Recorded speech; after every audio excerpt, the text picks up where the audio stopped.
사회복지조사로는 여러분들이 많이 흥미를 느끼지 못하는 영역 중에 하나입니다. 그리고 많이 조금 물어보면 싫어하는 영역 중에 하나가 되는데, 그래도 여러분들이 25문제에서 18문제 정도는 맞추려는 노력을 해 주셔야 됩니다. 사회복지조사론을 18문제 이상 맞추고 싶다. 그러면 두 가지만 하시면 됩니다.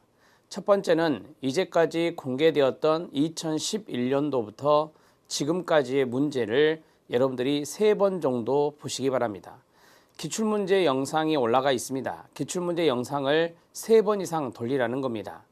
자, 그리고 두 번째로는 이 사회복지조사론에는 많은 개념들이 있습니다. 그 개념 정리를 해 주시는데 중점을 두기 바랍니다. 연역법이 무엇인지, 귀납법이 무엇인지, 신뢰도가 무엇인지, 타당도가 무엇인지, 층화표집이 무엇인지, 순수 실험 설계가 무엇인지, 단일 사례 설계가 어떤 것인지, 그리고 내용 분석이란 게 어떤 것인지, 이런 정말 많은 개념들이 있는데 그 개념 정리를 하시면 사회복지조사론의 문제를 풀어낼 수 있습니다. 따라서 이 두 가지 정도만 여러분들이 잘해 주신다면 조사론은 걱정할 것이 없다. 저는 이렇게 생각합니다. 그런데 공부의 순서를 개념 정리를 먼저 하시는 게 좋습니다.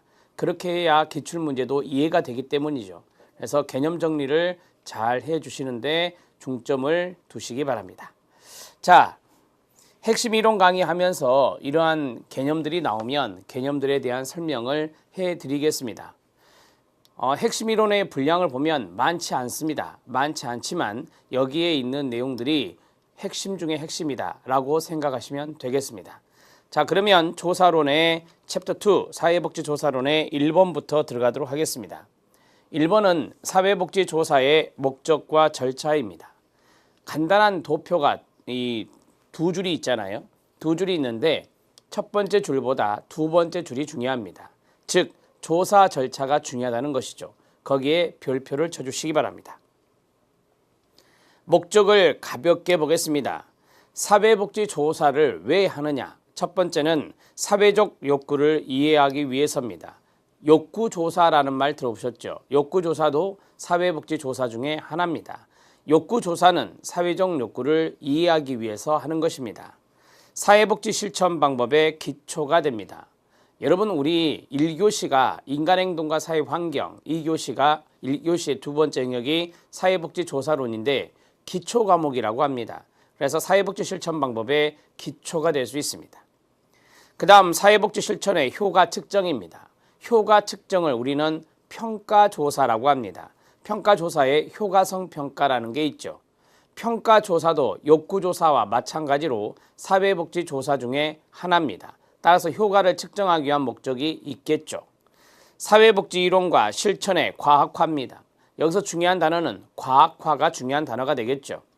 우리 사회복지 분야를 사회과학 파트라고 말하는 이유가 여기에 있습니다. 우리 사회복지조사는 과학화의 의미가 있습니다. 그 다음에 사회계획 이런 것들이 바로 조사의 목적이 될 수 있겠습니다. 조사의 절차입니다. 문제를 선정하는 게 가장 먼저죠. 문제 선정이 다른 말로 문제 제기라는 말로 바꿀 수 있습니다. 두 번째는 가설을 설정합니다. 세 번째는 연구 대상을 선정합니다. 그 다음에 조사, 설계, 디자인을 합니다. 그리고 개념화 및 조작화, 그 자리에 밑줄을 쳐놨는데요. 개념화 및 조작화가 들어가면 문제가 약간 어려워집니다. 그래서 그 대목을 잘 알아두시기 바랍니다. 자료 수집, 다음에 자료 분석 및 해석을 하고 마지막에 보고서를 작성하게 됩니다. 제가 말씀드린 데다가 번호를 매겨보세요. 문제 선정에다가 동그라미 1입니다. 가설 설정에 동그라미 2입니다. 조사 설계에다가 동그라미 3을 쓰시고요. 자료 수집에 동그라미 4를 쓰시고요. 자료 분석 및 해석에 동그라미 5를 쓰시고요. 보고서 작성에 동그라미 6을 쓰면 됩니다. 지금 제가 말씀드린 이 내용이 시험에 잘 나오는 부분이에요. 그런데 연구 대상 선정이라든지 개념화 및 조작화가 들어가게 되면 문제가 어려워진다라고 하는 것을 말씀드리는 것입니다.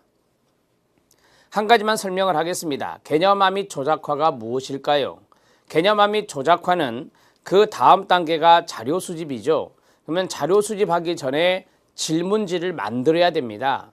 따라서 개념화 및 조작화는 내가 측정하고자 하는 개념을 조작적으로 정의화하고 그것을 측정 가능하게 하는 질문지를 만드는 과정이다 라고 쓰시면 됩니다. 거기에다 쓰세요. 질문지 제작 과정입니다. 개념화 및 조작화는 질문지를 만드는 과정이 된다. 이렇게 정리하시면 되겠습니다. 자, 1번의 두 번째 것을 간단하게 보겠습니다. 가장 먼저 문제를 제기한다. 자, 그 다음에 가설을 설정한다. 그 다음에 조사 설계를 조사 디자인이라고 합니다. 자, 그리고 자료 수집을 하고요.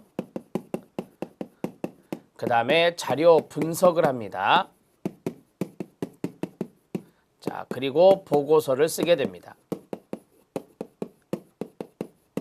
자, 이러한 순서가 가장 FM 기본적으로 나오는 것이고요.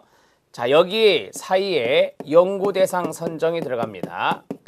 연구대상 선정이 들어가고 그 다음에 여기 사이에 자료 수집하기 전에 질문지를 만들어야 되겠죠.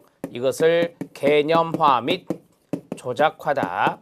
개념화 및 조작화다. 이렇게 말할 수 있습니다.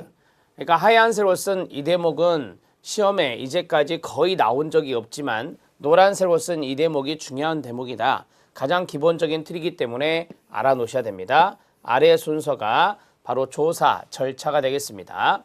조사 절차. 이런 식으로 정리하시면 되겠습니다.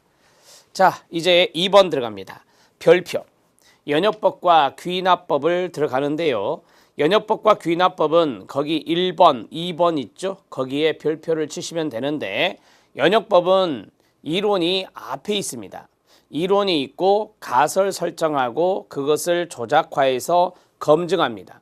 그리고 다시 이론이 나오죠. 그래서 한 사이클은 이론에서부터 검증까지가 한 사이클이라 보시면 돼요. 그래서 이론이 앞에 나오는 거고요. 그 다음에 귀납법은 주제를 선정했고 관찰을 했고 유형을 발전시켜서 임시 결론에 도달했습니다. 이 임시 결론이 바로 이론이라고 생각하시면 돼요. 임시 결론에 이론이라고 쓰세요. 그리고 주제 선정이 다시 들어갔죠. 그러면 주제 선정에서부터 임시 결론까지가 한 사이클이에요. 그래서 이론이 뒤에 있습니다. 이것을 우리가 귀납법이라고 그래요. 이론을 보고 선행 연구를 보고 가설을 설정해서 하는 방법을 연역법이라 하고 이론을 도출해내는 것을 귀납법이라고 생각하시면 됩니다. 암기하는 방법이 연두, 귀, 미라고 해요. 자, 연두. 연역법은 두괄식이고 귀, 미. 귀납법은 미괄식이다 이 말이에요.